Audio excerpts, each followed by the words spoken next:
അവിടെ നാ മതി. കുര്യച്ചൻ മുതലാളി നമസ്കാരം. നമസ്കാരം. ഇയാൾ എന്തുകൊണ്ടാക്കണോ മാനേജറാണെന്ന് പറഞ്ഞോണ്ട് ഇരിക്കുന്നേ? എന്നാ പറ്റി? കുര്യച്ചൻ ഇരിക്ക്. ഇരുന്നുണ്ടിറങ്ങാനൊന്നും വന്നൊന്നുമല്ല. ആ ഗോവന്റെ ബോട്ട് എത്തിയെന്ന കാര്യം എന്തായി? അത് കുര്യച്ച, ഇയാൾ ഇനിയൊന്നും പറയണ്ട. നാളെ ഉണ്ടാക്കുന്നു പറയാൻ തുടങ്ങിട്ട് നാളെ കുറയായി. ഇനിയിപ്പോ നാളെ നോക്കണ്ട, ഇന്ന് ജപ്തി ചെയ്തിരിക്കണം. കാശടച്ച ആളിന്റെ ബോട്ട് ജപ്തി ചെയ്യാൻ പറ്റത്തില്ലല്ലോ. എന്താ? ഇന്ന് രാവിലെ അവൻ കാശടച്ചു. ഗോപനാണ് ഈ വീടിന്റെ ഐശ്വര്യം. അത് കെട്ടുപോകരുതെന്നും പറഞ്ഞ് രമണിച്ചെടുത്തിയും ജലജച്ചെടുത്തിയും കൈ കിടന്ന വളയും മാലയും ഊരി തന്നൊരു പറച്ചില. വിറ്റോ പണയം വെച്ചോ ബാങ്കിൽ പോയി ലോൺ അടയ്ക്കാൻ. എടാ, ഭാഗ്യം ഏട്ടത്തിമാരുടെ രൂപത്തിലും വരുമെന്ന് ഇപ്പൊ നിനക്ക് മനസ്സിലായല്ലോ. മനസ്സിലായി. പൊന്നിനേക്കാൾ വലുതാണ് കുടുംബത്തിന്റെ സന്തോഷമെന്ന് അവർക്കറിയാം. അതുകൊണ്ടാ. നാളെ കാണാം.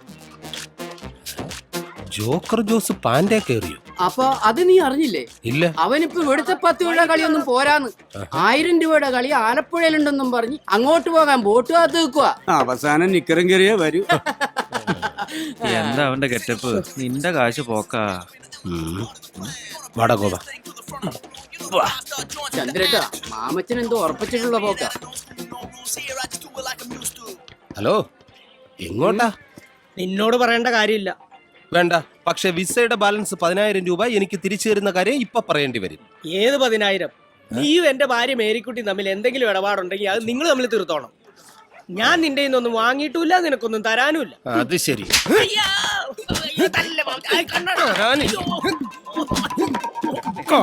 അങ്ങോട്ട് 5 ജോക്കറോ?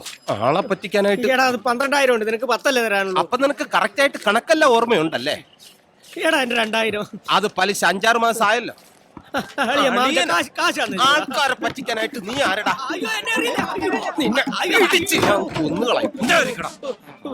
എഴുന്നേറ്റ് പോടാ. കായലിൽ നിന്ന് മീൻ പിടിക്കാൻ നിന്റെ പെർമിഷൻ വേണം. ഞാൻ ഇവിടെ മീൻ പിടിക്കുകയല്ലേ. ആ പാവപ്പെട്ട പെണ്ണ് അറബിയുടെ അടുക്കളയിൽ കിടന്ന് കഷ്ടപ്പെട്ട് അയക്കുന്ന കാശ. അവൻ ആലപ്പുഴയെ പോയി ചീട്ടുകളി. ഇവനൊക്കെ വെട്ടിവെച്ച് കൊല്ലണം.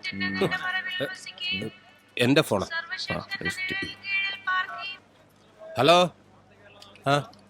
ആണോ? ശരി ശരി ശരി ശരി. എടാ, നിന്റെ ഭാര്യയുടെ വിസ റെഡി. എന്താ? എറണാകുളം ട്രാവൽസ് എന്നാ വിളിച്ചത്. ജയശ്രീയുടെ വിസ റെഡിയെന്ന്. ഇനി കാശ് കൊടുക്കുക, പറക്കുക. ഗോപു, ചിക്കാൻ നറുക്കെടുപ്പ്. നിന്റെ ബെസ്റ്റ് ടൈമാ. വേണമെങ്കിൽ ഒരു ലോട്ടറി എടുത്തോ, ചിലപ്പോ അടിച്ചാലോ. ഇനി മുന്നേ നിന്നെ ഞാൻ അടിക്കും.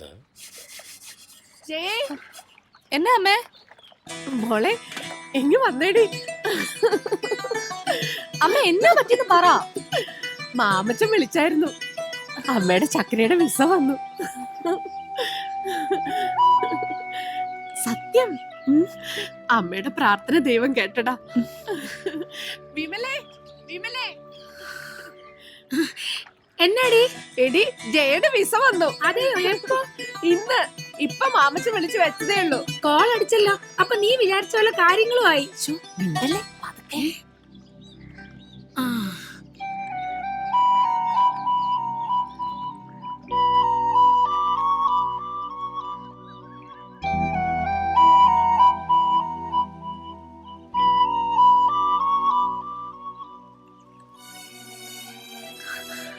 ഞാനെങ്ങും പോകുന്നില്ല.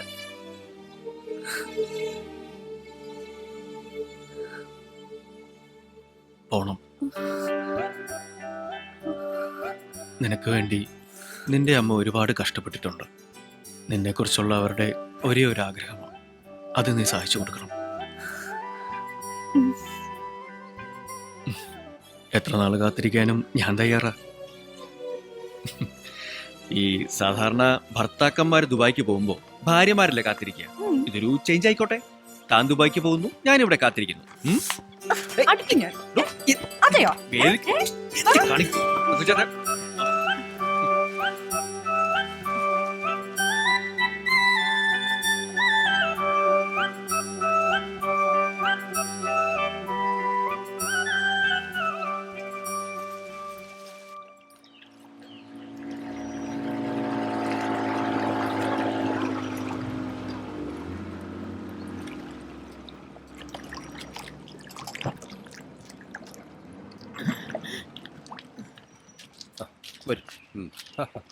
വിസയും വന്നു, സ്ഥലം മേടിക്കാൻ ആളും വന്നു.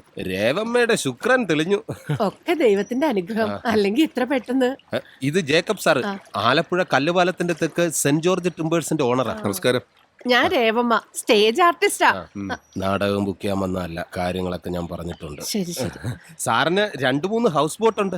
ഈ ബോട്ടിലെ പണിക്കാർക്ക് ഈവനിങ് സ്റ്റേ ചെയ്യാൻ ഒരു സ്ഥലം വേണമെന്ന് സാർ എന്നോട് പറഞ്ഞപ്പോഴേ ഞാൻ പറഞ്ഞു പറ്റിയ സ്ഥലം എന്റെ കൈവശം ഉണ്ടെന്ന്. നല്ല കണ്ണായ സ്ഥലമല്ലേ, എത്ര വില വേണേലും തരാന്ന് പറഞ്ഞു. എത്ര പേരാ ഇവിടെ വന്നത്, ഞാൻ കൊടുത്തില്ല സാറേ.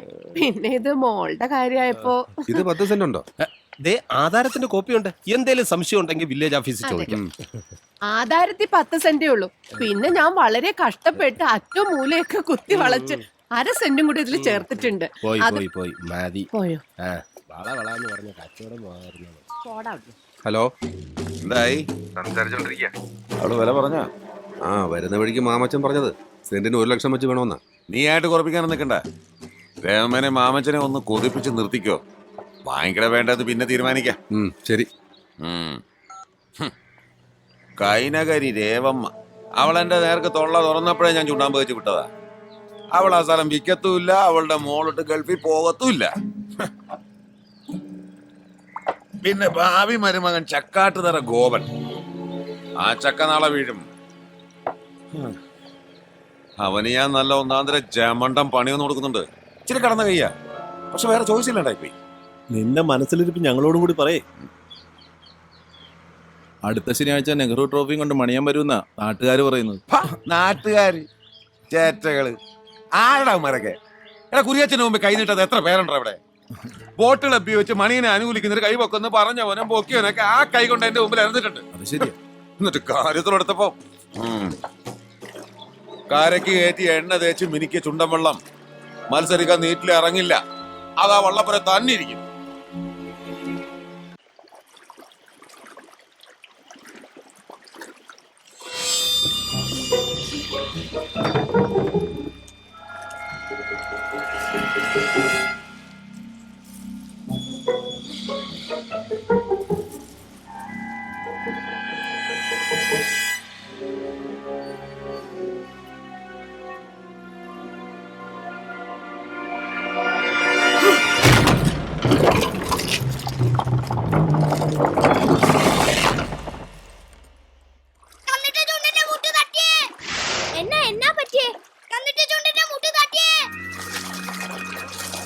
ഒന്ന് മാറിക്കേ. എന്റെ ഈശ്വരൻ, അയ്യോ, നടുപടിച്ചു വീണ വള്ളം ഇനി മത്സരിക്കാൻ കൊള്ളത്തില്ല പ്രസിഡന്റ്. ഇത് മത്സരിക്കാതിരിക്കാൻ വേണ്ടി മുട്ട് തട്ടി കളഞ്ഞതാ. ഒരു സംശയവും കുര്യച്ചൻ തന്നെ. അവനിപ്പോ ഈ കരക്കാരൻ മുഴുവൻ ശത്രുവാ. അവനെ വെച്ചേക്കരുത് പ്രസിഡന്റ്. വാടാ. പേര് നോക്കടാ.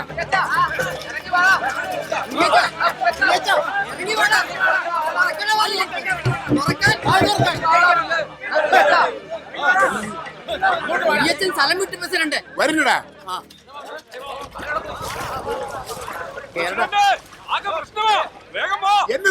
എന്നതാ കാര്യം? സി ബ്ലോക്കിലെ ഗോവന്റെ ഹൗസ് ബോട്ടാരോ കത്തിച്ചിട്ടേക്കുവാ.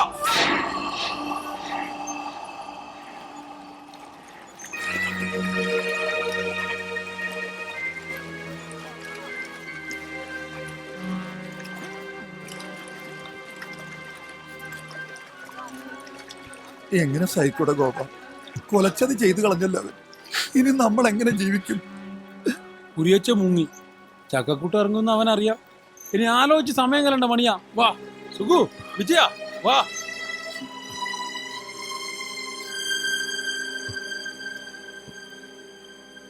പോലീസിലൊരു പരാതി കൊടുത്താ അവര് വന്ന്. പരാതി കൊടുക്കാൻ നിങ്ങളുടെ ആരുടെ ഉപദേശത്തിന്റെ കാര്യമില്ല. 10-45 ദിവസം നിങ്ങളടക്കം 100 പേര് അധ്വാനിച്ചിട്ട് എന്തായി? കുരിയച്ചൻ ചുണ്ടൻ വെള്ളവും തകർത്ത് കളിയും മുടക്കിയിട്ട് നിങ്ങൾക്കൊന്നും ഒരു ദണ്ണമില്ലല്ലോ. കണ്ടില്ല കേട്ടില്ല എന്ന് പറഞ്ഞു നിൽക്കാൻ നിങ്ങൾക്ക് എളുപ്പമാണ്. പക്ഷെ ഇത്രയും കാലം പട്ടിണിയില്ലാതെ ജീവിച്ചതേ കത്തിക്കെറിഞ്ഞിടക്കുന്ന ഈ ബോട്ട് കൊണ്ടാണെന്നുള്ള കാര്യം മറന്നുപോരുത്. ആർക്കും ഇവരോട് ദേഷ്യം തോന്നണ്ട. ഇവരെ കല്യാണം കഴിപ്പിച്ചതും ഇനി ഒരിക്കലും തല്ലുണ്ടാക്കാനും തെമ്മാടിത്തരം കാണിക്കാനും പോകത്തില്ലെന്ന് ഭാര്യമാരെ തൊട്ട് സത്യം ചെയ്യിപ്പിച്ചതും ഇവൻ പറഞ്ഞിട്ട. ഇനി നീയായിട്ട് തന്നെ ഇവരെ എല്ലാം പഴയ ജീവിതത്തിലേക്ക് തള്ളിവിടണോ? വേണ്ട, ഒന്നും വേണ്ട. പടാ. എവിടെ പോയി ഒളിച്ചാലും കുരിയച്ചനെ ഞാൻ കണ്ടുപിടിക്കും. എനിക്ക് വേണ്ടി മാത്രമല്ല, നമ്മുടെ നാട്ടുകാർക്ക് വേണ്ടി. അവനെ കണ്ടുപിടിക്കുക എന്നത് അത്ര നിസ്സാര കാര്യമല്ല. അവൻ ഈ കര വിട്ടിട്ടുണ്ടാവും. വാ.